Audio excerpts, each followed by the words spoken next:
I'm of course not a neutral observer, but that's something else.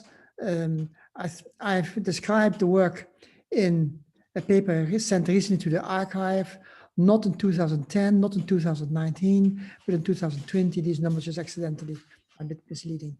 This is the archive number of the paper that I'm going to talk about. And the suspicion is that at very large time and distance scales, the laws of nature, the laws of nature might be just as deterministic as they are at small scales as they are at large scales. So at large scales, of course, we have determinism, say the motion of the planets. Actually, the motion of the planet is not entirely deterministic because there's what we call chaos. That is to say, microscopic changes in the initial condition after a while grow exponentially to become to go into a chaotic, unpredictable motion. So even the planets are not entirely deterministic, but it looks as if the laws of nature are completely regular and natural, the way we expect them to be. But if you go to atoms and molecules, you get a quite different picture. At least this is what people want us to believe, that quantum mechanics is the fundamental theory that exhibits indeterminism. And I've always been very unhappy about that. Not that I want to have a better theory than quantum mechanics to be able to predict the motion of particles and fields and so on. I don't think that will be possible, but I do think there should be an explanation of what is actually happening when particles move around. An atom can decay just like that for no good reasons at all. And particles can move more or less randomly in all directions. You cannot not predict exactly how they go. When particles scatter, you don't know what the end result of the scattering will be. The only thing you can compute very accurately with quantum mechanics are the relative probabilities. But that's fine as a science in a sense, by saying we'll never be able to make better predictions than statistical ones, for the simple reason that there are so many atoms and so many molecules around us that for any given atom, we cannot make better predictions than statistical ones. We don't have all the factors under control. And that is, of course, not a problem. That may well be a fact that we have to live with.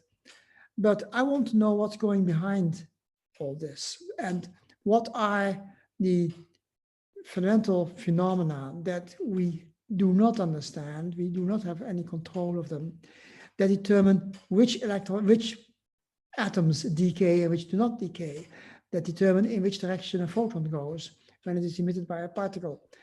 All these questions are today fundamental quantum mechanics, and we don't know how to answer the questions. But not only that, people have come with arguments why such questions cannot be answered. And that was actually one of the several factors of the success of the so-called Copenhagen interpretation. According to the Copenhagen group, you know very well, in the beginning of the previous century, physicists came together and had deep discussions about the whole stuff. And they finally agreed that it doesn't make any sense to ask questions of the kind that I'm now addressing. It doesn't make sense to ask where does this random behavior come from? Because if you don't know it, your predictions will be just fine. You can compute everything you want about the hydrogen atom, about other atoms, about radiation, about molecules. So what else do you want? And in a way that was correct, of course, but I still think that one can ask the question, what are the hidden factors, the factors underneath the theory of quantum mechanics that determine what is happening when exactly, not only according to the wave function, but more precisely, an atom just moves in one direction. We want to understand what causes it to move. I'm quite prepared to say, well, we can never really control those factors because there's simply too many of them. And if I showed you the answers, I'm going to give to this question, you can understand that we'll never be able to control those factors, but we have a satisfactory explanation of the situation that we are in. My claim is quantum mechanics is not different from classical theories. Think of a van der Waals gas. A gas of atoms is 10 to the 23 atoms in a vessel, and all these atoms move randomly.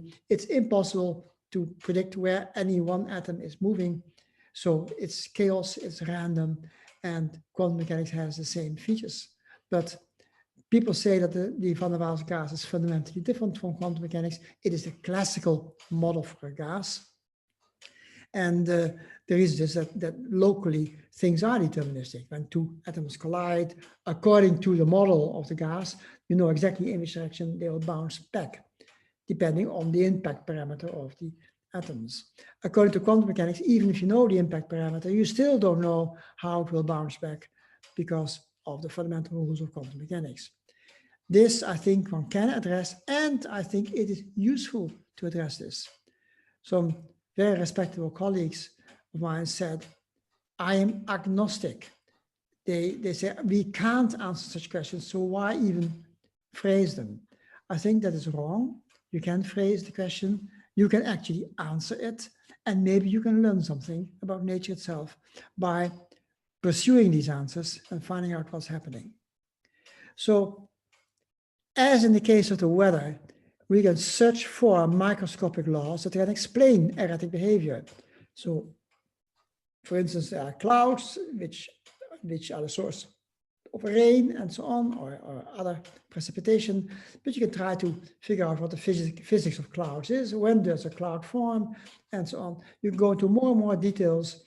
It doesn't really help you much in predicting the weather, by the way, because there's still too much chaos in the climate system. But still, you can try to find out what causes this chaos and where does it come from and how does it go. And according to people such as John Bell, Klaus Horn, Shimoni, and well, these people also came with arguments that it's fundamentally impossible to say what causes things to go in a particular direction. That is called indeterminism. And so they say, no, you shouldn't even dream of doing that. But I am a scientist, a physicist, and I dream anyway of going to answer this question. The question, what causes things to behave erratically? And can we have some local understanding of what's going on?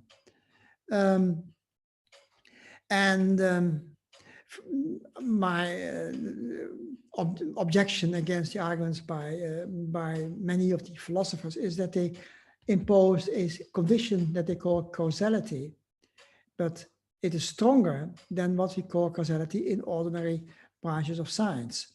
That isn't what, for instance, the kind of causality that we use in particle physics. And they assume a thing they call statistical independence. But if you want to have a theory that explains the statistical behavior, the stochastic behavior of atoms, then you don't want to assume statistical independence. Everything depends on everything in an extremely infinitely complicated way, all right, but not independent, not at all. So, so I continued, and I now think that something is happening that these people in general did not foresee. And it actually explains where this stochastic behavior comes from. So bear with me, because this is, I think, a very important observation about quantum mechanics. And there's a simple clue to give you some hint about what's happening. For instance, it's very normal to consider unstable particles. And in quantum mechanics, you can calculate what the lifetime of a decaying particle is on the average. You can describe its decay, and you find the well-known exponential decay law. A classical theory would in general not give exponential decay laws, because the system has to wipe out its memory all the time, and classical systems carry along their memory if it is a classical deterministic theory. So then you say you cannot have determinism if particles decay according to a probability rule that remains the same no matter what happens to the particle. But the answer to that is that we can indeed find the answer in this particular case by assuming that our vacuum is not really an empty space. The vacuum has things moving around in them that we don't see, but we can give them a name. We call them virtual particles.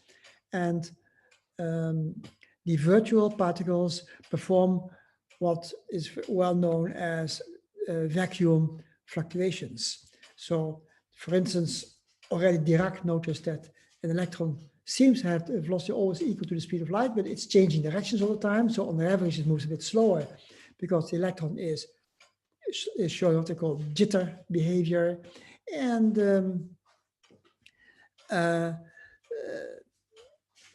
you can now suspect that the vacuum is full of these jittering invisible particles, fundamentally invisible particles, not like dark matter, which would be particles that would eventually be visible. No, I'm assuming particles which are fundamentally invisible because they are just quantum fluctuations of the vacuum. The word quantum fluctuations says a lot. It means that there's something fluctuating in the vacuum. We don't know what it is, but let's assume that it's like the white noise on your television screen if it's not properly tuned, or white noise in some other respect. Let's assume that that the vacuum has some activity in it.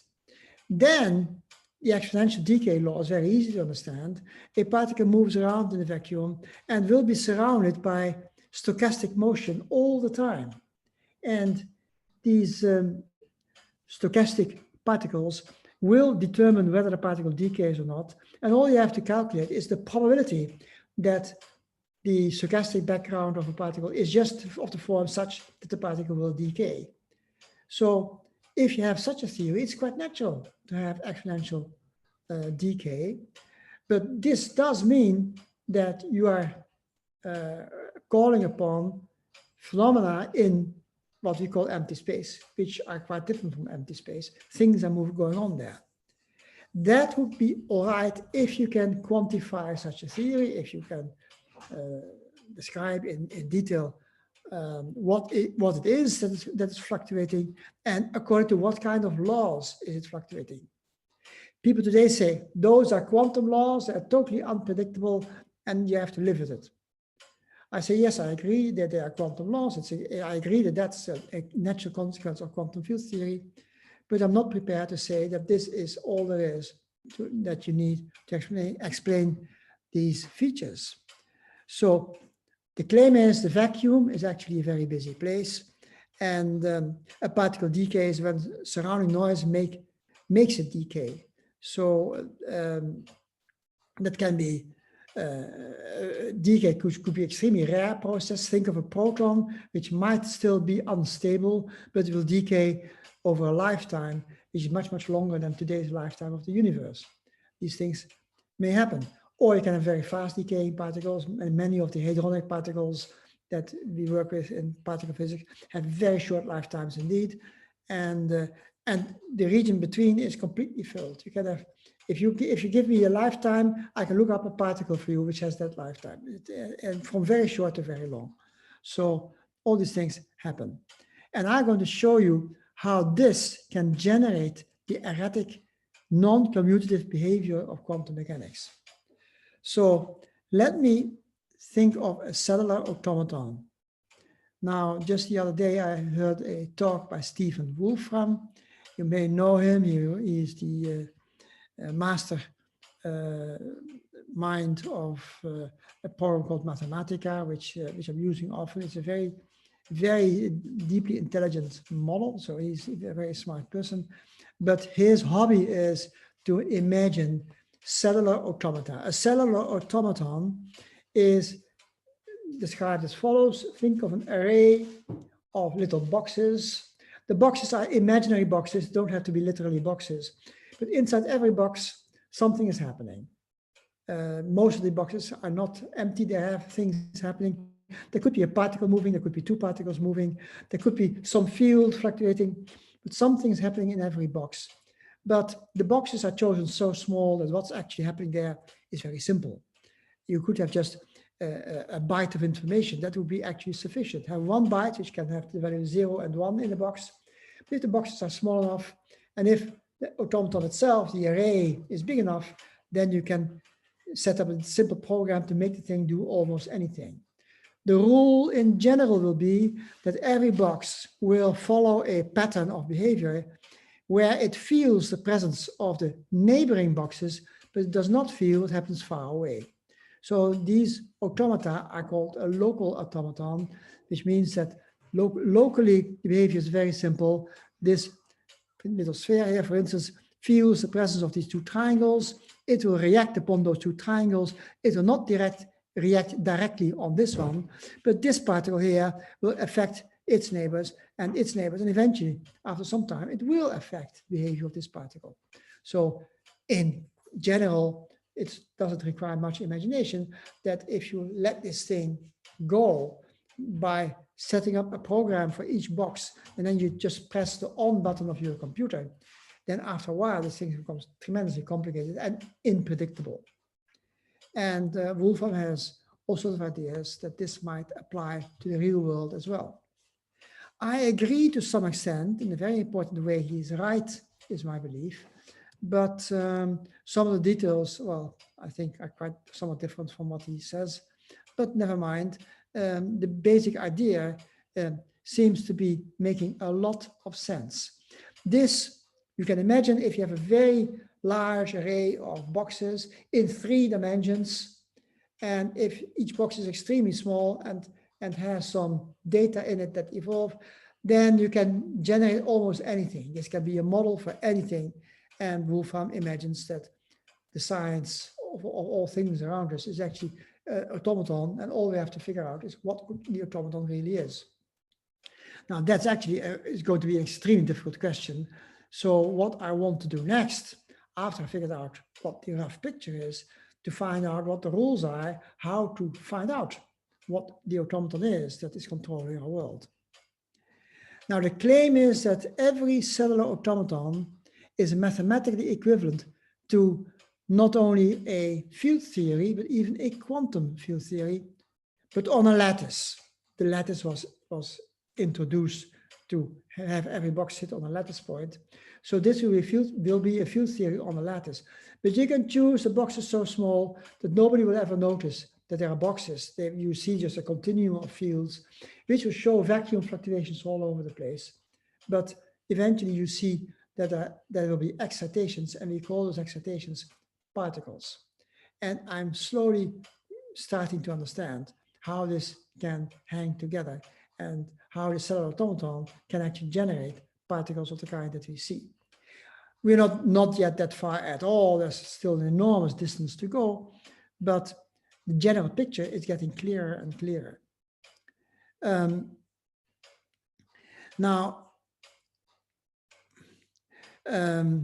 To understand this, you have to understand that if this automaton itself is classical, then there's good reasons to doubt whether that will ever generate quantum behavior.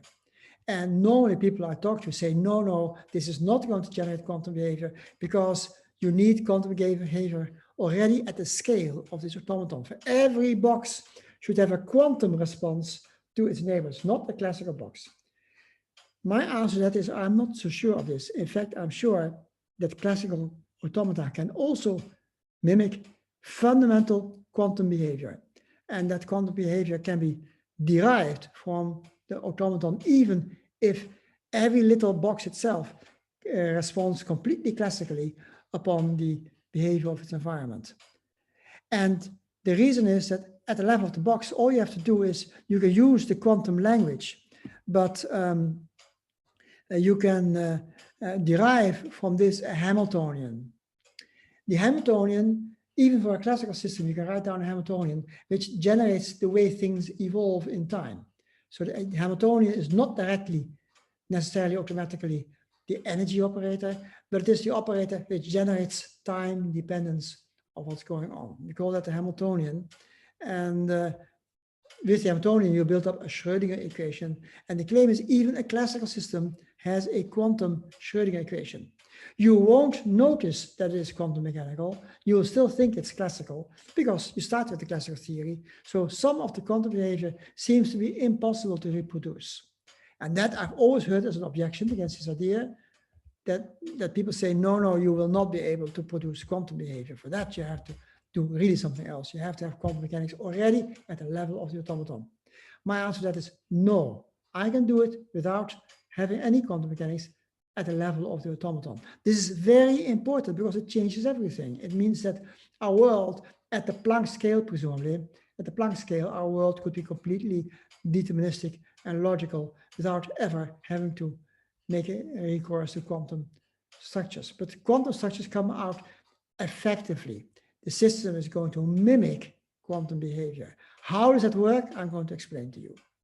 So actually, some years ago, I wrote a book about this subject, and but I hadn't yet understood exactly how the quantum behavior can be distinguished from classical behavior and how this distinction comes about, even in a classical system. That is a very subtle thing, and I can say it much more clearly now. So I'm going to tell you. It will be a summary I can only give you today because I would need more time to explain all the details, but I'll try to get you to see the general picture of what's going on. If you have a completely classical system, you also have operators. You have but now the operators are defined in 3 different classes. The operators that really tell you where an object is sitting, is this particle sitting here or is the particle sitting there, or is it moving around like this? Those operators are called beables. That word I just stole from John Bell, who was talking about beables, a thing that is really there. It exists. It's classical. There's no doubt about the existence of the particle sitting there, the atom sitting exactly there. So those we call beables. And since I'm talking about the classical theory, all true beable operators in the classical theory will all be commuting with one another. So the beables are commuting operators, and as such, they will not show quantum behavior because quantum behavior is about operators that are not commuting. Well, I can introduce operators that are not commuting very easily also in a classical computer. I can just say, I also consider operators that turn a beable into another beable. So I have an operator that says the particle is here, but a moment later it is there. So the evolution operator of the particle that moves it from here to there is called a changeable. It changes its position. So I say I also have changeable operators. Now it already looks a little bit more like quantum mechanics. However, in quantum mechanics, you have even more complicated objects that do not really move a beable to a beable, but it replaces a beable by a quantum superposition of many other beables. So those are basically all operators do that. So those are called superimposables. They produce superpositions from beable operators. Now, as for the beables and changeables, I think many people would agree with me that yes, you can use those in a classical theory. You can just say the operator that tells you what the laws of physics are is a changeable because it says the planets are here now, the planets a little bit later will be there and there and there, all around. So these are described by changeables. But the planets will never go into a superposition of other planets. So because of that, they say you don't have superimposables in the classical theory. That I'm going to claim is wrong. And I'll try to explain why that is so. But you have to do things step by step. So let me first show to you my first step. Here is the most elementary classical model that you can imagine. I call it a cogwheel, or it is just a roundabout. This classical model has n states, something like, this is the example here, something like 11 states, but you can have as many as you want. And it has a very simple law of nature. The law of nature tells you that if you are here at one time, then a moment later you're there, a moment later you're there, and this thing will just go around with a fixed velocity as time goes on. That could be a law of nature. This law of nature is too simple to accommodate for the whole universe. Of course, the whole universe has much more complicated laws of composite atoms and molecules. Those laws are a lot more complicated than this. But let's start with this. This is my fundamental unit model. It's the periodic chain. It has exactly n states. So n can be as large as you want. You could consider the real universe as one model like this, which just evolves all the time as time goes on. So these could be the states of the universe, but the universe is not periodic. So then this becomes not a circle, but a line, and the thing hops forever in a different state. The entire universe is by definition such a line, because you're moving from state to state. Even if you could say, yeah, but this is a superimposed state. I say, well, that's the name you gave it to it. That's because you want to express it to something else. It looks like a superposition, but actually it's just moving. But the more elementary constituents of my theory will start with periodic systems. What I will do later is I will introduce perturbations. So periodic system can go on in circles forever, but every now and then there might be some agent from outside that affects it. Think again of a cellular automaton.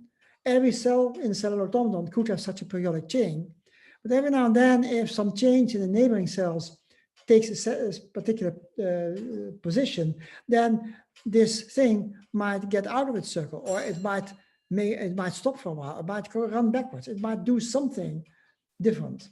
But that is for later. Let's just begin with this as an elementary model. The model can be described in terms of a Hamiltonian. And this is what I mean when I say that you can use quantum mechanics to describe this model. You can say that the evolution from state 0 to state 1 and from state 1 to state 2 is an evolution operator.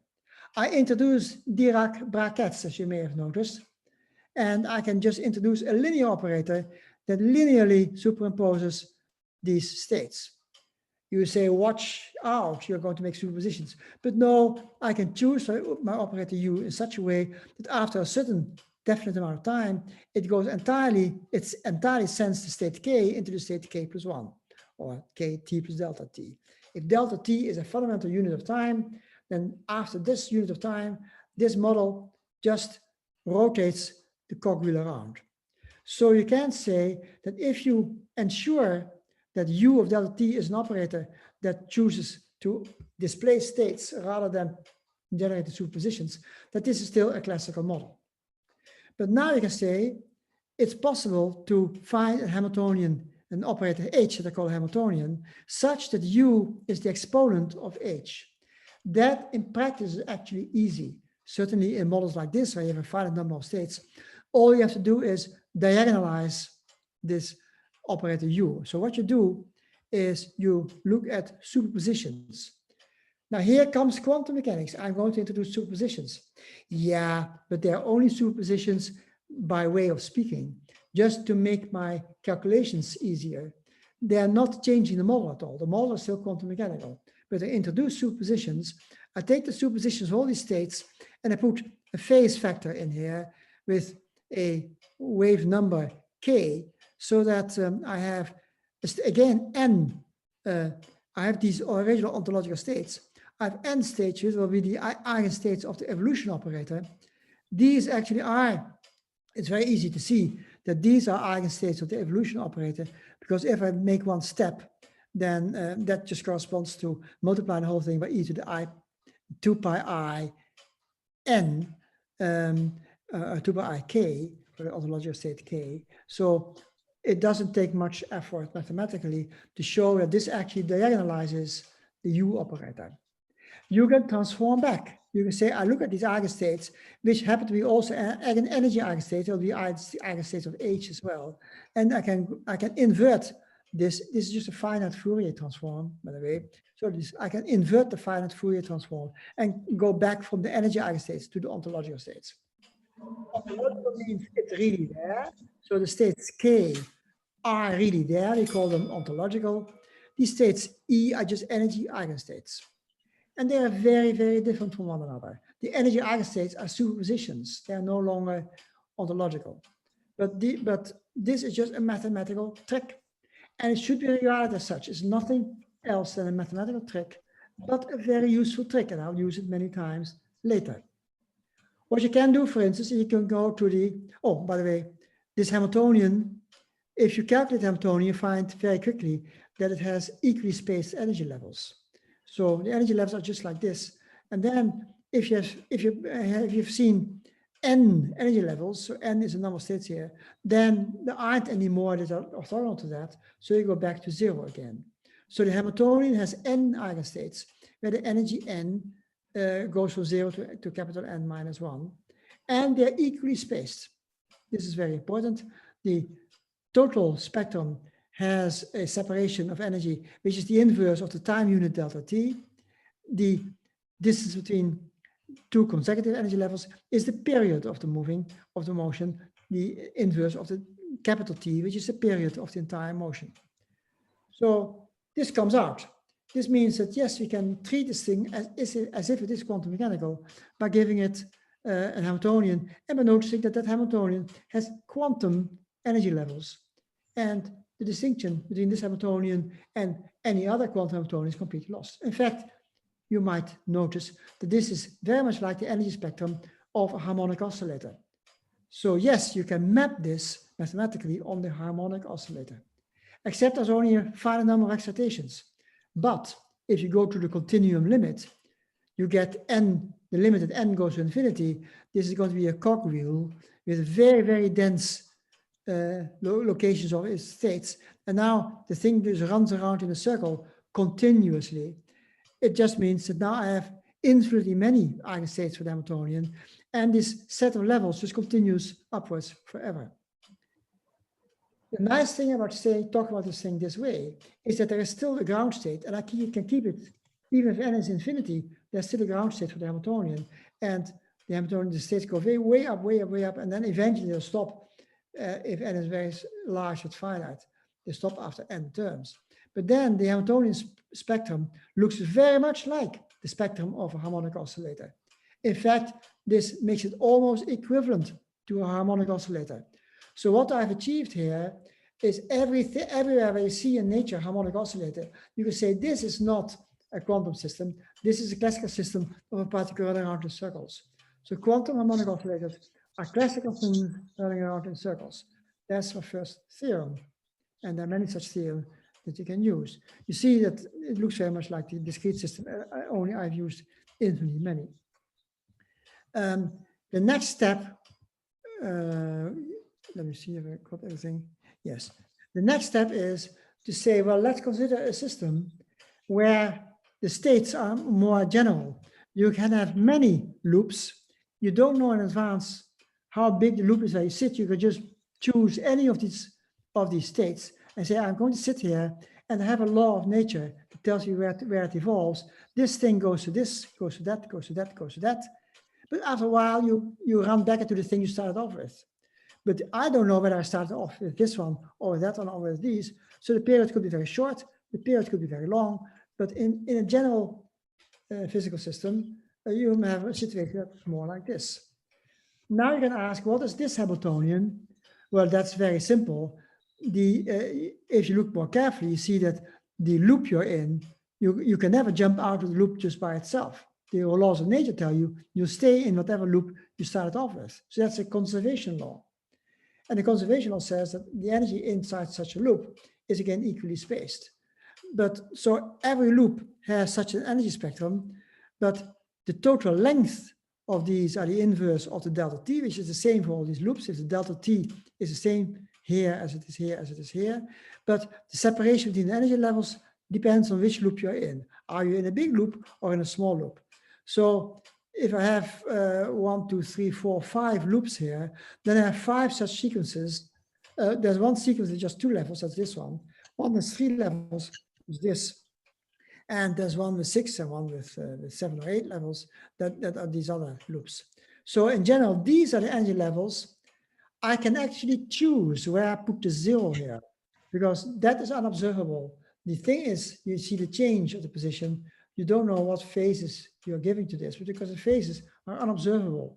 So actually where the lowest energy state exactly sits is unobservable. Now I can make one more step. I can squeeze all these levels together.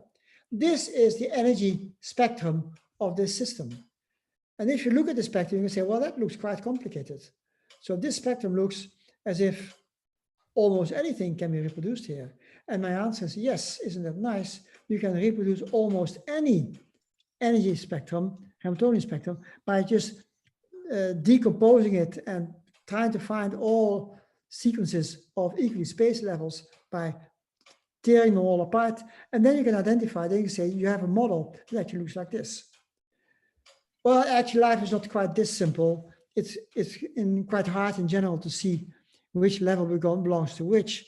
And it looks as if there may be no equally spaced levels at all. Only one space, but then all the space could be irrational numbers.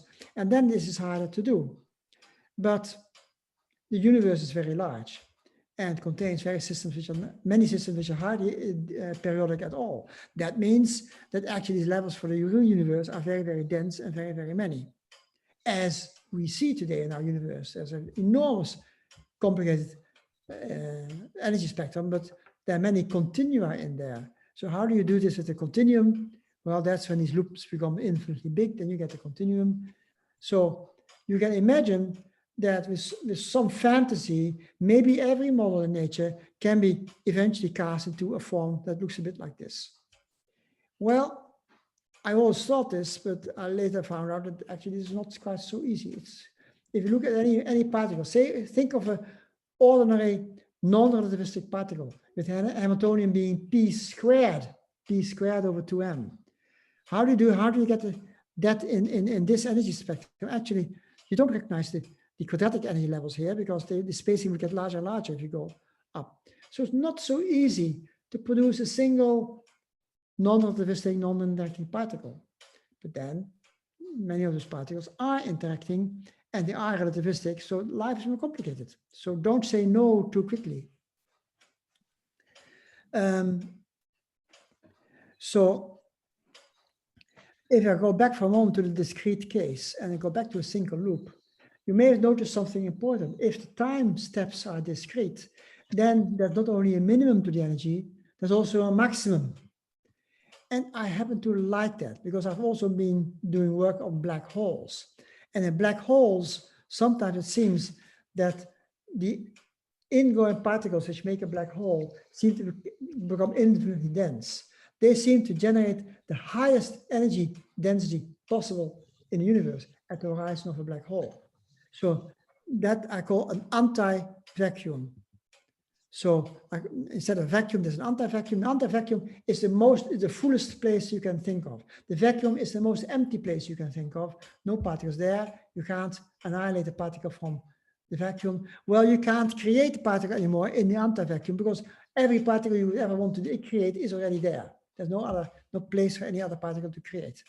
So that is a kind of symmetry that comes quite welcome in black hole physics, but I'm not talking about black hole today, so I won't waste too much time on that today.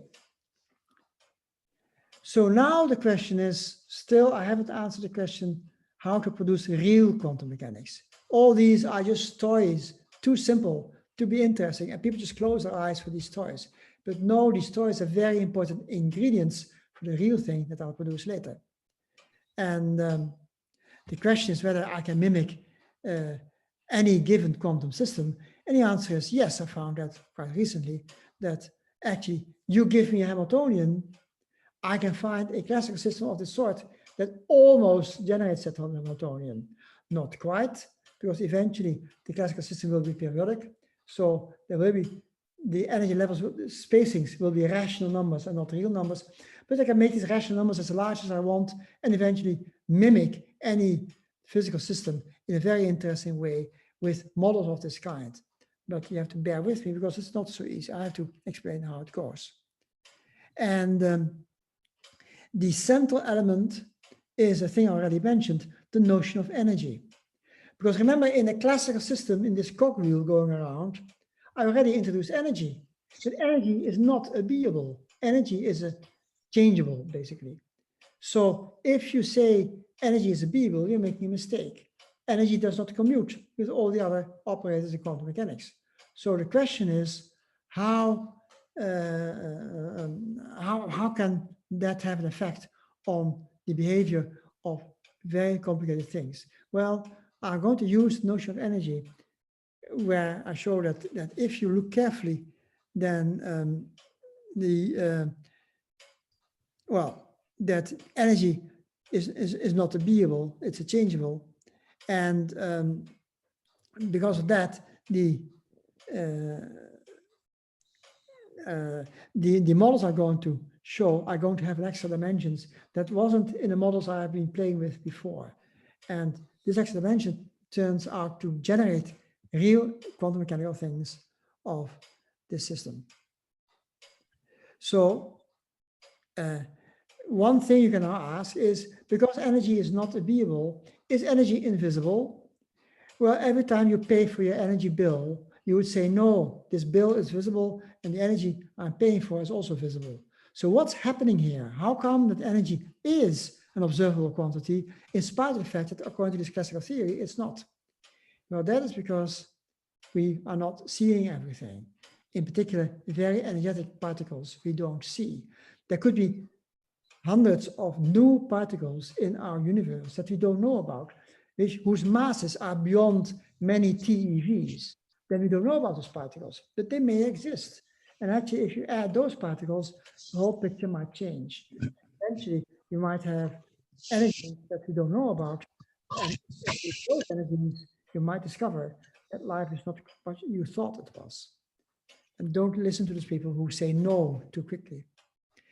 So what I'm going to do is I'm going to introduce a theory with what we call fast fluctuating variables.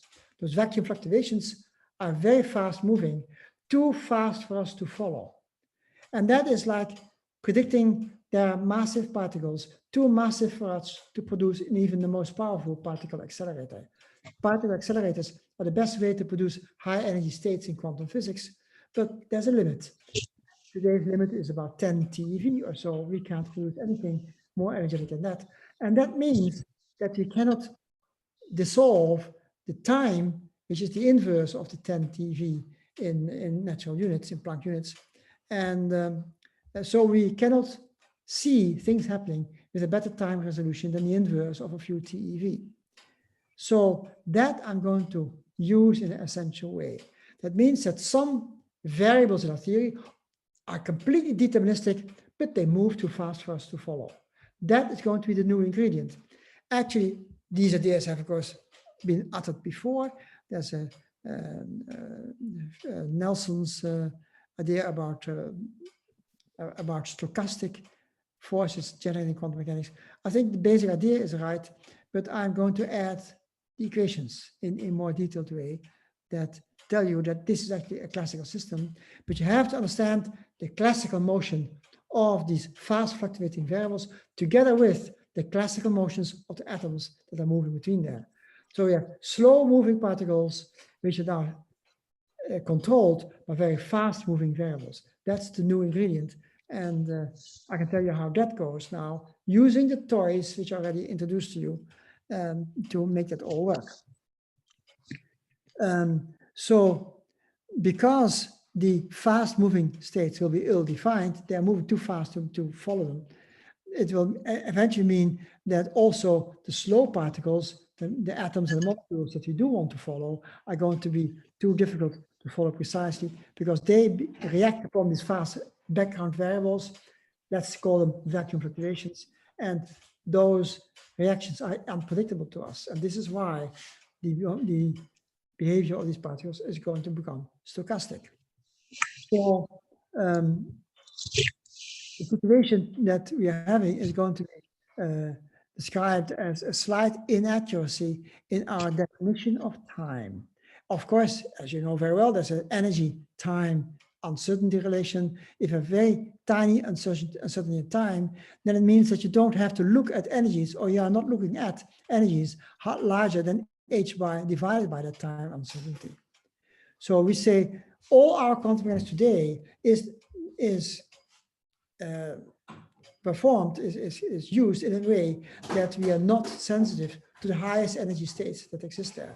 But those highest energy states happen to be important in describing the deterministic laws of nature. Without them, the laws of nature are indeterministic. So we have smearing time. And my claim is now we're doing this all the time when we do experiments in high energy particle physics. We say we are ignoring the particles that we can't see. Think of proton decay. A proton may well decay very slowly. And we know how to describe that in our present theories of physics. We're saying there's a virtual particle, a very heavy particle. It's called one of these intermediate vector bosons that exist according to a grand unified theory. Those particles are far too heavy for us to produce in any accelerator. But you just imagine that they can be produced temporarily. That is a vacuum fluctuation. That vacuum fluctuation that particle will be temporarily produced and will decay into other particles. And that eventually makes the proton decay.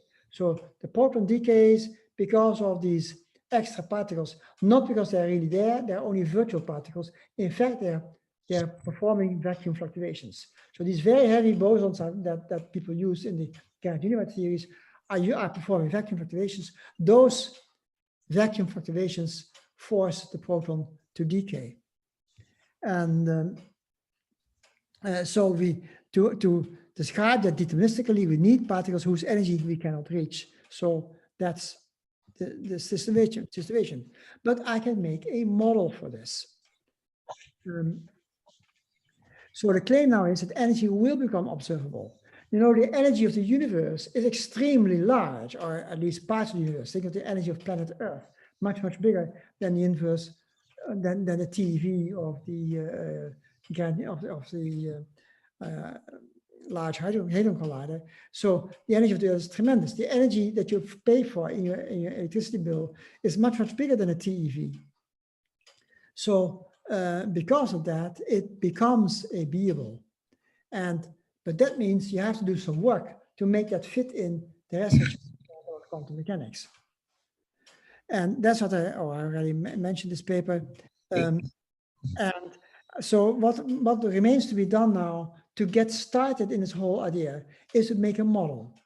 And that's what I'm going to do now. I'm going to explain to you the model that I like to work with. And the model is a quantum system with a finite dimensional Hilbert space of states. So let's assume that we want to describe a quantum system with a finite number of elements of Hilbert space, and I describe it by an n by n matrix. And let's assume it's Hamiltonian. It's just an arbitrary n by n matrix. Okay, I'll reproduce it up to some accuracy. So I'll assume that the relative components of the Hamiltonian will have rational ratios, but that's a detail. Basically, I'm going to reproduce any n by n quantum matrix. And the other particles, those vacuum fluctuating particles, are far too heavy for me to see. So I can only see them as virtual particles. I can never produce such a particle, and I won't. I'll only see those n states the system can be in. And now I'll show to you how to produce the quantum Hamiltonian for this system. Now I take capital N, usually it's very large. I mean, if you consider a particle, just a single non-relativistic particle, it can be very many different positions. Its momentum can have very, very many different values. So it's described by a very large n by n matrix. So what I'll do is for a moment, I'll choose n small, but I'll emphasize that n can be chosen as big as you want. So eventually you can choose n very, very big. Well, you have to watch out a little bit. If n is too big, then what I'm going to say is going to look a bit strange. But never mind, it's basically an arbitrary number, this n. What I'll do is I'll choose capital N, that same number will be the number of the fast variables I'll introduce. Every fast variable is like my cogwheel. It goes around and around and around in circles, never even leaving its state. So those n classical fast variables are very stable. They are just going around in circles. And since I have capital N of them, I have an n-dimensional torus on which these things rotate. You will think of the continuum limit. It's a bit dangerous to do that because, well, you will see what I'll do next. I'll prefer to choose these cogwheels to be discrete, but the delta t or the delta phi for these circles can be as small as you want, really. So I have capital N fast variables, and now I'm going to give you the laws. Each variable I lives on a circle, which has a period Li. To make life easy for me, I'll choose all the Li to be relative prime numbers. You see, they're numbers, they're integers. If I have discrete cogwheels, all the Li are just finite numbers. So let's take them to be discrete, and let's, for simplicity, take them as relative primes. It doesn't have to be so, but it's easier to have them as relative primes. Then, since they are cogwheels, I can do the trick I mentioned before. I can write down a quantum Hamiltonian for these things. And the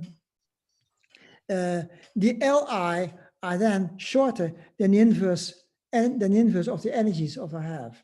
That because since these particles are periodic, the Hamiltonian will be a discrete set of levels, but the period of these L's is still so short, even though they are large numbers, the periods are still so short that they're shorter than any energy I can isolate in my accelerators today, so that these are fast fluctuating variables, but the energy spectrum of these variables are widely separated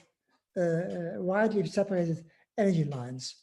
So even the first excited state is so difficult to produce that you won't notice it, and you won't see that this virtual particle has been produced at all. So this is going to be my model. And the law could hardly not have been simpler. The law is just I choose all particles to go around with the same velocity along their circles. So this is altogether a great big torus. And the rule of nature is just that at one time step, the particles just go around one step along that torus. It can't be simpler. I could write this Hamiltonian as just a linearized function in the momentum p. This would be the Hamiltonian in the continuum limit. In the discrete case, it's a little bit more delicate to write down a complete Hamiltonian. But as I showed you already, all you have to do is go to the energy eigenstate, diagonalize that, take the logarithm of every evolution element of these states, and you get your Hamiltonian. So it's relatively, well, I forgot the I in here. The pi are minus I times ddxi, and the pi's are now 2 pi times an integer divided by L. So the momentum of these particles are discrete. And these n's, of course, take these L values again. Now, classically, I have to talk about the classical system. The classical system will have a property that I have no idea where these variables actually are on their torus. So every single state has equal probability. And that I can describe by saying that they are in the energy zero eigenstate. Because the zero eigenstate of the energy has exactly that property, that the expectation value of all positions is equal. And that just means I don't know where the particle is. It can be anywhere. And so I never need to look at any of the excited states. I would need that if I wanted an uneven distribution of these particles. Then I would need to use the excited states. But that costs too much energy. So in general, I'll do quantum mechanics, but these stochastic variables are unlocalizable because it takes too much energy to keep them apart. That is what I said here. And now the quantum degrees of freedom that I do want to describe as really interesting quantum objects, they altogether just form n classical states. Classical. I'm going to describe classical atoms now, but their motion is controlled by those fast fluctuating variables. So I start having no evolution at all, so I start with Hamiltonian to be zero. So these particles are just sitting still. They are not even moving. They're just doing nothing.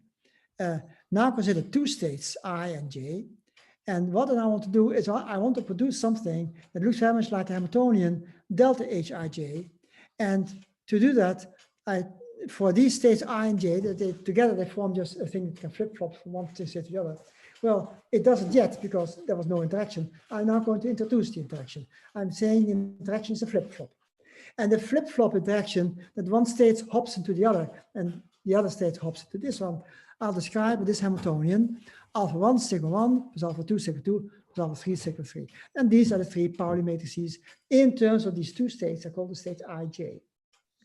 And now the claim is if I choose alpha 1 to be 1/2 pi, the others I choose 0, then I have the operator that describes, as if it were quantum mechanics, it describes a flip-flop. So during one fundamental time unit delta t, this thing that is subject to this Hamiltonian flips into the other. And that's a very elementary interaction that I'm going to need now. I only use the sigma 1 saying that it flip-flops. Actually, the Hamiltonian does that, it's very easy. And I use a mathematical theorem is well known. If you take the exponent of 1/2 pi times I, just exactly this exponent, then the outcome is plus or minus I, plus or minus again. So if I take this operator and I diagonalize it, then the eigenvalues are plus or minus 1. So I can use those two eigenvalues to plug them in this Hamiltonian, so that e to the, sorry, this should be e to the minus IH is minus and then II. So so now this is the flip-flop operator. It replaces one by the other. It also multiplies them by I, and I'm going to ignore that. I'm not ignoring that in my paper. So in my paper, I tell you where what this I means. And in fact, what it means to use complex numbers in quantum mechanics. It's very important. I also haven't said yet what the other two alphas mean, the Pauli matrix sigma 2 and the Pauli matrix sigma 3.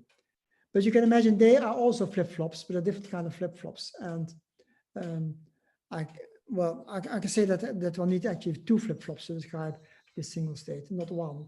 But the second flip-flop is a universal one.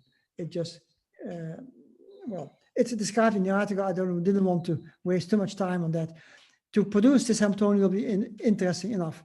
But its coefficient is much too big, because this causes a flip-flop in a fundamental time unit, which already declared to be so small that you can never observe this flip-flop. So this Hamiltonian is totally unobservable. But I can do something else. I can now use a fast fluctuating variable and say only in the case that x1 takes the value xi takes the value xi1 and xj takes the value xj1, only in that case I use this Hamiltonian. So the particle flip-flops only when the fast-moving variables are both of them in a very special position. That doesn't happen very often, but these numbers were relative primes, so that guarantees that every once in a while they sit exactly in the right position for this flip-flop to take place. So the flip-flop is multiplied by this delta function, and this is still a good Hamiltonian to say the two states flip-flop into each other, but only once in a time unit, which is the product of L1 and L2. Now, L1 and L2 are very small, but their product are very large because I'm nearly in the continuum limit. So the product is large enough to say now this is going to control my large time unit. And now I'm going to say that I take that kind of flip-flop, but now I'm going to use quantum language to describe this. And the quantum language is that my virtual particles, my fast fluctuating particles, were in energy ground state. So because of that, since I know the ground state, I just have to use perturbation expansion to compute how the Hamiltonian is affected by this. It's not quite so easy technically, but actually what you find is that you get exactly what you expect, that you have to multiply the Hamiltonian with the probability that the states actually realize, which is 1 over L1 times L2 or Li times Lj. This is a small number. So now I get a small number that controls the time scale of the slow particles. And this is a quantum Hamiltonian. If I don't look at the fast fluctuating objects, this looks like a quantum operator. And now I can do it for the others as well. I can use the other alphas in a way I didn't really explain to you. But I can do without for a moment. And I produce all the non-diagonal components of the Hamiltonian. They're all like this. And actually I can do it. I can take Nij of these special points so that I can multiply this whole thing with Nij. And now you see here comes a rational number, which I can choose exactly as I want, by saying exactly in how many places this particular flip takes place. And I can do that for all the states I and j. So I'm producing the entire Hamiltonian, which is a non-commuting Hamiltonian, and it's described by real quantum mechanics. So, so now you can ask, this is a classical system, how can it be quantum mechanical at the same time? Didn't everybody tell you this is impossible? Yes, they all told you and you're all wrong. This is possible. And so this just generates apparently stochastic behavior. The stochastic behavior, of course, comes from the very fast variables. I didn't tell you in what positions they produce a flip-flop. Actually, if you write down a more complete Hamiltonian, you have to include all that, but that makes life very difficult. Whereas the perturbative expression already is quite accurate. So you can see that in a very good approximation, the system is described as if it were quantum mechanical. The hard question is now come the hard questions. And this is the beautiful thing that I kept for last, and my time is running over. So I'll just use a few more minutes to describe this. How can we ever accommodate for quantum interference effects? What happens classically in particular when you have destructive interference? This question not only was asked to me by lots of people, I asked the question myself. How do I answer this question? Isn't it completely wrong? Imagine that you have interference functions. You have your famous two-slit experiment. You can fill in the details. I think most of you should know what a two-slit experiment is. You have particles going through the screen, or two openings in the screen. They generate an interference pattern behind them. And now if you close one screen, the interference pattern disappears. It doesn't matter which screens you open and you close. Now, if you look carefully at my classical model, in the classical model, sure, the particle goes through one slit and not through the other slit. Every single particle knows is being dictated by the background particles, these background fluctuations, through which slits it goes. So throwing away half these particles because they go through the wrong slit is not going to remove this interference pattern. So there's something wrong. And many people tell me, this you can't, you can never reproduce, this is wrong.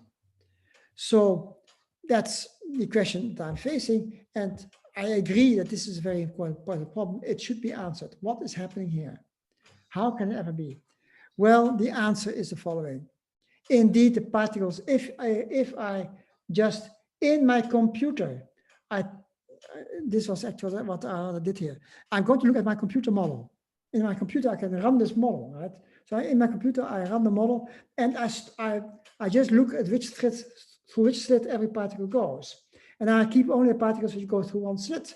That's the same thing as closing one of the slits altogether.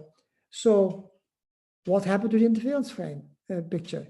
How can it be that these particles now can go to the dark spots?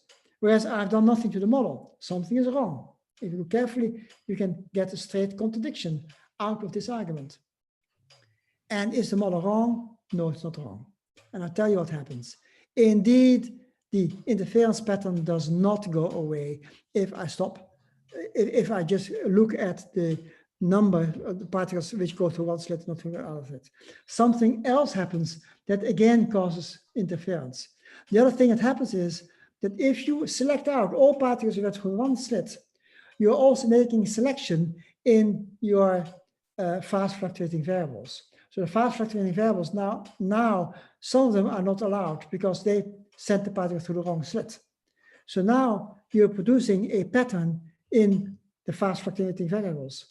And I just told you before, I see no pattern in them. All values of the fast fluctuating variables are allowed.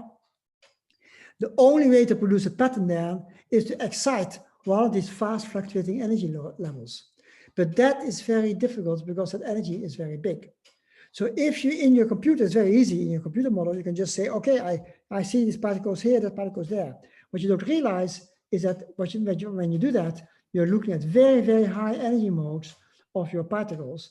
In fact, where these fast fluctuating variables, which are supposed to be in the ground state, are now pushed into one of their excited states as well, or several of their excited states. This costs lots of energy.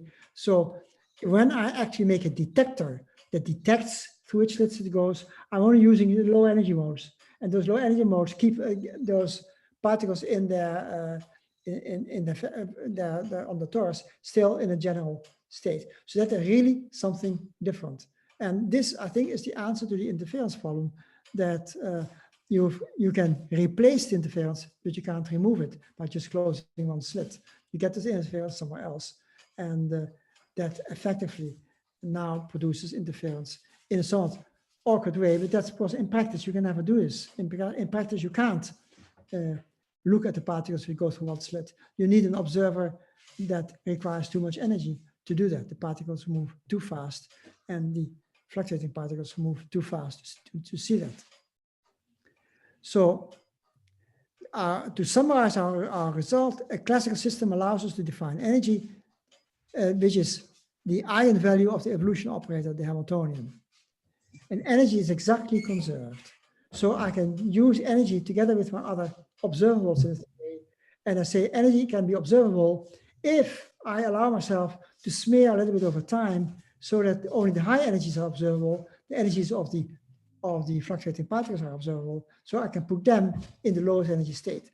But then you get real quantum mechanics, because from then on, the observables that you have in your slow moving particles are no longer commuting as well. So non-commutativity comes in through the back door in this model. And well, you got a completely non-commuting Hamiltonian, basically by assuming these fluctuating particles to be responsible. This is the end of my talk. I would love to continue in a discussion. Anybody can throw 5 questions at me and I'll try to answer.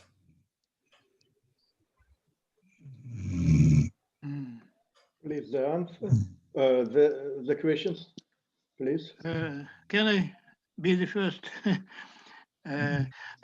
Professor, at which step and in which way does the Planck constant appear in your model? The Planck's constant. Planck's constant is just 1. As you know, today people just gave it a number because they used to measure energy, not knowing that it has to do with time. So as long as you don't know that energy has to do with time at all, you don't see the Planck's constant, and you measure quantum effects, not realizing that they have to do with energy, with the time evolution of the system. So because of that, people originally, centuries ago, defined this constant as an arbitrary constant that you have to measure. But nowadays, we know that we can measure energy best by just saying, looking at the frequencies it produces. And then if energy is the inverse of a frequency, then Planck's constant is 1 by definition. So there's nothing much to define anymore. It disappears in the entire construction of the model. But you see, is this finite value of Planck's constant in your model is related to the discrete nature of the time intervals and its scale of these increments? Let me see if I can find the picture back. I have to go a long way. Here, or even in this one, what you see here is the energy eigenlevels, and you see that the fundamental time step determines what the highest level is and where the lowest level is. In practice, we don't know about the highest energy level. It can be infinite, which means that actually delta t minus 1 is infinite, delta t is 0, which means that as far as we know, time is continuous. The other thing is the spacing between 2 levels. That is the periodicity of this thing. So the periods may be finite and observable. In fact, some things move in periods which are very long. I mean, the period of Pluto around the orbiting around the sun is a very large number of years. So some periods are very, very long, some periods are very short. But in general, the energy here depends on the period. But this is just ordinary quantum mechanics. There's nothing new at this point, except perhaps that I'm using the same language in a classical system.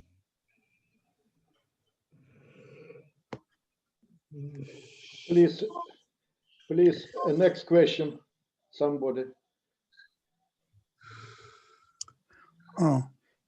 Please answer the question in chat. May I perhaps ask a question? My name is Boris Fine. So you assume fast fluctuating fields as the important gradient of your model. So I suppose these fast fluctuating fields, they are also strongly localized in space. Are you abandoning the translational invariance of space by this assumption? And if yes, do you envision the violation of the momentum conservation somehow? To answer to this question, in principle, the cellular automaton in its most primitive form consists of cells that are arranged in an array. Those cells are discrete, which means that there's only discrete translation invariance, not continuous translation invariance. But that is probably a disease of the model. It's simply oversimplifying things a bit. Whereas we know in general, we have general coordinate invariance, diffeomorphism invariance of the continuum kind. So those symmetries are much more complicated. And so in practice, it may well be that you need a more advanced model to get things completely right. But so I say that there are two answers. One is I get invariance under translations over short distances. These distances are so short that for all practical purposes, you can think of it as a continuum. So for all practical purposes, you can say the momentum of a particle is always much smaller than the momentum needed to display it only for a single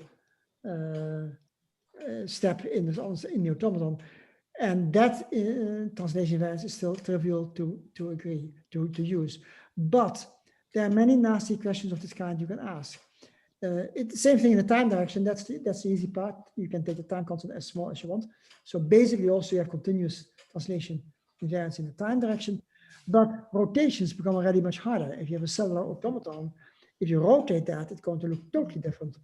Unless you rotate it at 90 degrees or 180 degrees, then we know it might become the same. But where rotation invariance comes from is a very interesting, very difficult thing. I think it has to do with perhaps angular momentum conservation, the idea that no, we don't have rotation invariance directly, but you do have a conserved quantity called angular momentum, which you can get as a combination of locality and translation invariance. So, so maybe that's a way to understand rotation invariance. But then the next question will be, what about Lorentz invariance? Now there it gets really difficult. To understand Lorentz invariance, the difficulty is that the Lorentz group is a non-compact group, so it has infinitely many elements. So to get invariance under infinitely many elements of a system that doesn't like to have that invariance is very, very hard. So I have not been able to answer that to my own satisfaction, so I won't claim I can answer that question. But those are all problems. You see that in our quantum theory, somehow these problems have been overcome. We have learned how to do quantum field theory, which has Lorentz invariance, but it's also just an ordinary quantum theory. I can mimic the Hamiltonian of the quantum field theory, again, along lines I suggested. So then I can say, well, see, this is a quantum theory, it's Lorentz invariance, so what else do you want? But you are going to ask me nasty questions about cutoffs and not all of those I will be able to answer. Thank you very much. If the organizers allow me to ask one more question. So this line of thinking, where do you expect, where does it have the best chance to produce some predictions which would be, say, qualitatively different or exciting, you know, something different from what we already know? In particular, I'm curious whether you have in mind some predictions at the scale of Planck's mass, which is quite a common number. I wish I had. It's still very premature, but the hope is the best thing we have in nature today is called a standard model. It means that you have a small number of different quantum fields, quantized fields, and the quanta are behaving like the particles you have. And physicists succeeded in quantifying precisely how these particles, not only how they move, but also how they interact. And it all works very, very well. So the quantum theory called standard model already is a kind of cellular automaton, but it is of the quantum type. So the job that I now see in front of me is how can we reproduce that quantum model in terms of a classical system? Well, try to make models of the kind which I showed here. This is a very naive, simplistic model. It can probably be replaced by something better. But even so, it's going to be a hell of a job to find a model that reproduces the standard model. But on the other hand, I can see that the standard model really is very special. It has, for instance, electrons and protons with a mass ratio of 1836. Where does that number come from? All right. How do we understand the origin of electrons, the origin of the different gauge theories that generate force between particles? How can we understand the emergence of the fine structure constant, 1 over 157? Where does that number come from? These are very precisely defined numbers. My answer is they may well come from the fact that we live in a cellular automaton, where these numbers are naturally coming from something much simpler than what I've described here. What I described here is complicated because I wanted to be sure that it generates quantum mechanics as we know it, but that's any quantum mechanics. That's much more than I really want. I only want it to reproduce one quantum mechanics, which is the world we are in. So I wanted to reproduce a standard model and nothing else. Can we find such a model? Well, it's not going to be here tomorrow or the day after. It's going to take many more generations of physicists. I think if we are smart, we should be able to answer this question. Where does the standard model come from? And then it will be a post-diction, not a prediction. We'll be having a very hard time, and maybe eventually we'll be able to compute the number 1 over 137. That's the ideal thing that many physicists want to do. Where does this number come from? Have a theory that predicts this. That would be a lovely post-diction of this theory. The predictions would come if you tell you, now we know what particles will be seen next by the LHC. That would be even more clever than reproducing the fine structure constant, because it would be a true prediction. That won't happen very soon. It's too difficult, the questions we are asking. But I think this is a step in the right direction to say this is the kind of models that we need to use to get such answers.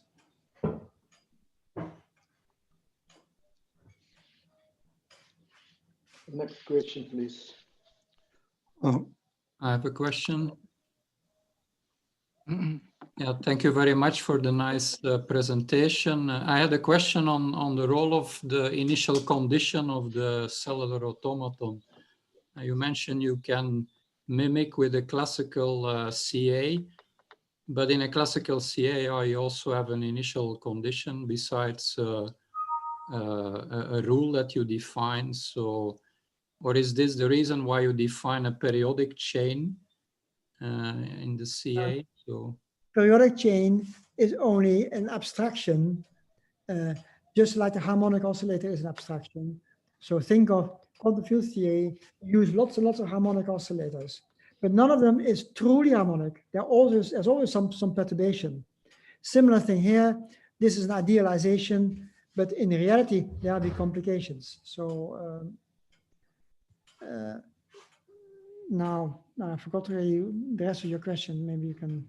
Yeah, it was mainly on whether there is a role to be played by an initial condition of the CA or no.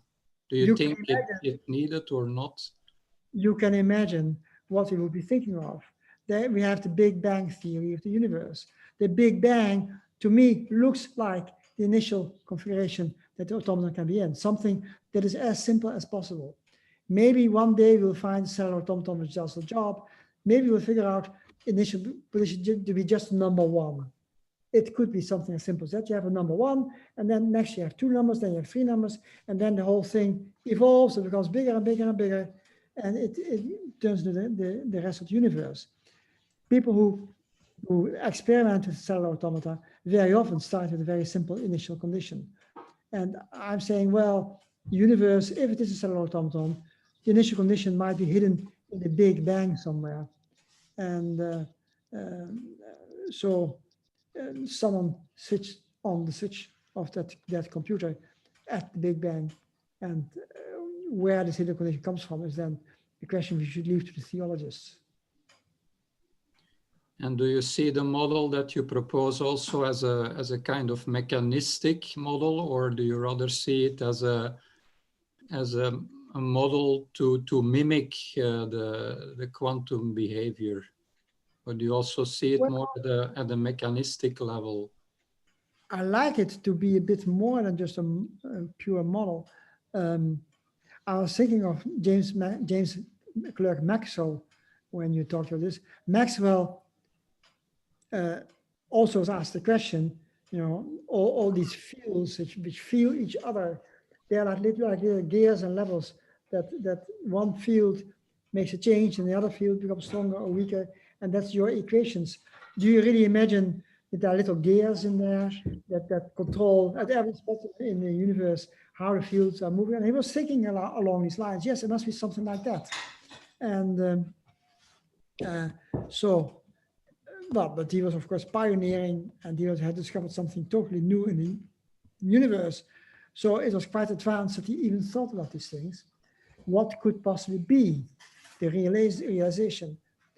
I can only guess, but this will be, again, one enormous step to say, now what is it that fluctuates? What is it that flip-flops in all these models? And can we put all that together into one scheme? And for a long time, we'll be working with models, I'm sure, and those models will be not perfect.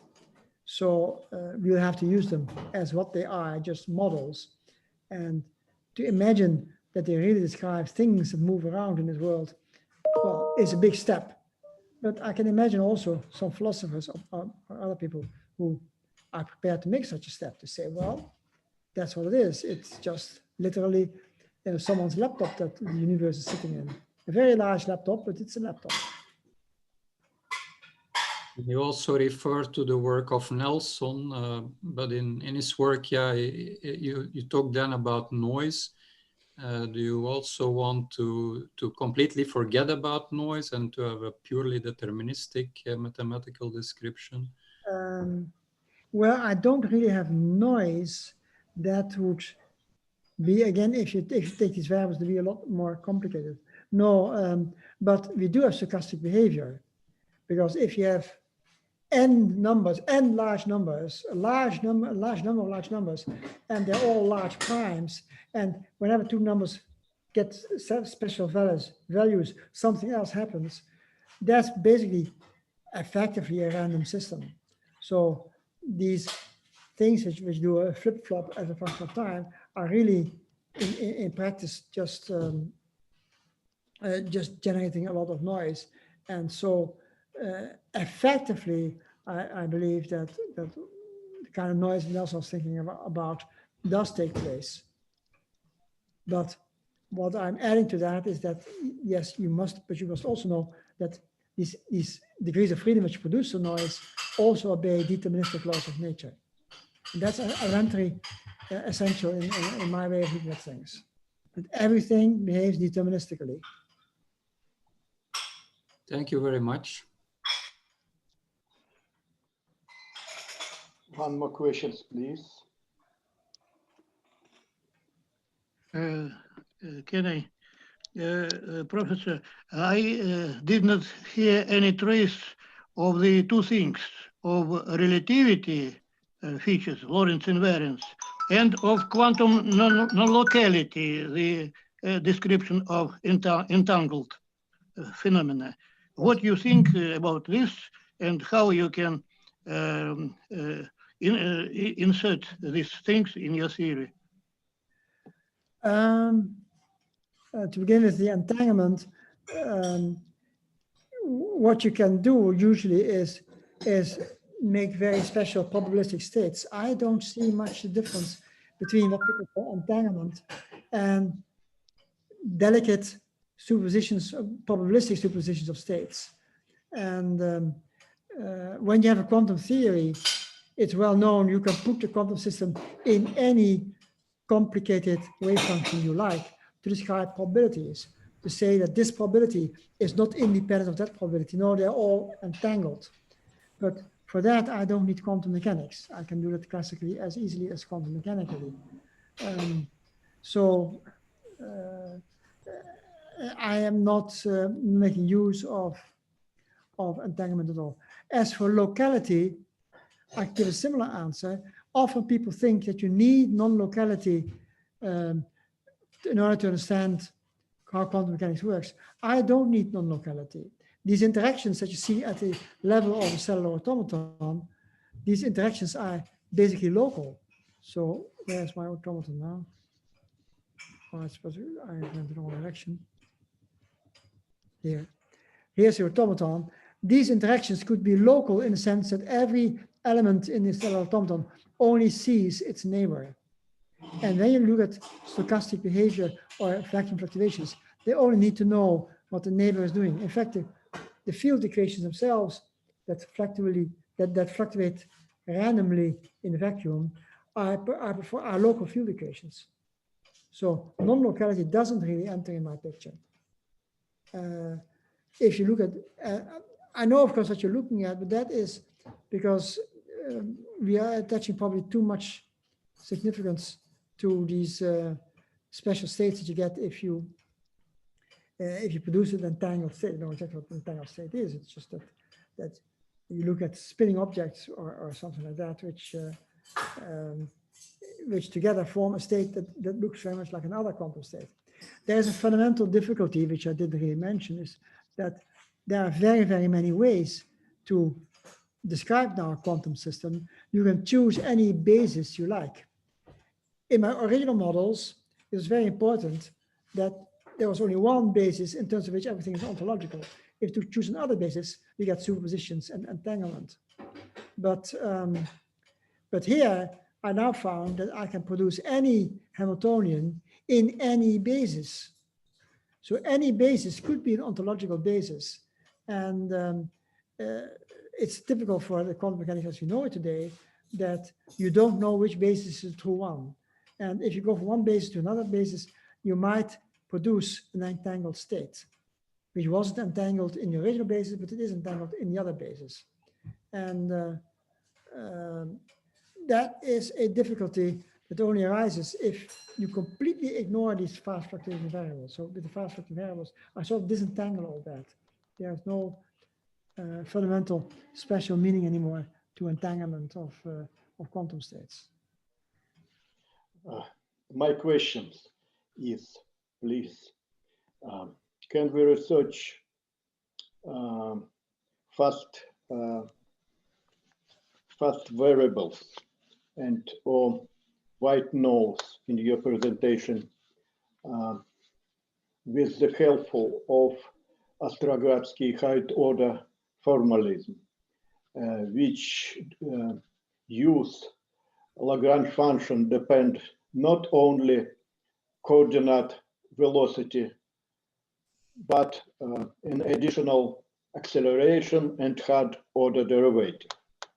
It's height order derivative in this case to be additional variables, which can to complete description of classical maybe it's a good way or no. What do you think about this one? Well, in general, I find that adding high derivatives to Lagrangians is not such a good idea, because in ordinary theories, such as the standard model or quantum field theories, we need the Hamiltonian to be bounded from below. And that's very essential. If the Hamiltonian is not bounded from below, you cannot do thermodynamics. If you cannot do thermodynamics, you cannot even think of stability of perturbative expansions and all that. So you run into a lot of difficulties if you have no lowest energy state. If you want the lowest energy state, it's better to stop at the first derivatives in your Lagrangian. And actually, the higher derivatives that you might start off with can usually be replaced by extra degrees of freedom with lower derivatives. So if you have a Hamiltonian with x double dot in the Lagrangian, x double dot in Lagrangian, then you can say, okay, but I can give x dot another name. I call that y. And then x double dot becomes y dot. So then I can remove all the higher derivatives by adding degrees of freedom. The advantage of that is that those extra degrees of freedom now can be given energy, which is again guaranteed to be bounded from below. So in practice, that is much better. So we say that yes, if you have higher derivatives, that's in principle possible, but it's much better to replace them by lower derivatives. And then we can say, okay, now we understand what this theory says. It says there's another particle, but again, the interactions are local in the particles. So this is how we work in practice. So we can say, okay, you can play with your higher derivatives, but you're not getting anywhere until you replace them by lower derivatives again. For instance, the stability of the perturbation expansion, all that, and the runaway solutions can become very tricky. Yes.